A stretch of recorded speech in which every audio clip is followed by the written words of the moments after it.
গাজীপুরের টঙ্গীতে বাংলাদেশ জামায়াতে ইসলামী টঙ্গী পূর্ব ও পশ্চিম থানার কর্মী সম্মেলন অনুষ্ঠিত হয়েছে।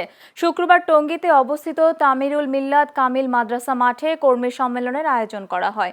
গাজীপুর মহানগর কর্ম পরিষদ সদস্য ও টঙ্গী পূর্ব থানার আমির নজরুল ইসলামের সভাপতিত্বে সম্মেলনে প্রধান অতিথির বক্তব্য রাখেন জামায়াতে ইসলামীর সেক্রেটারি জেনারেল অধ্যাপক মিয়া গোলাম পরোয়ার।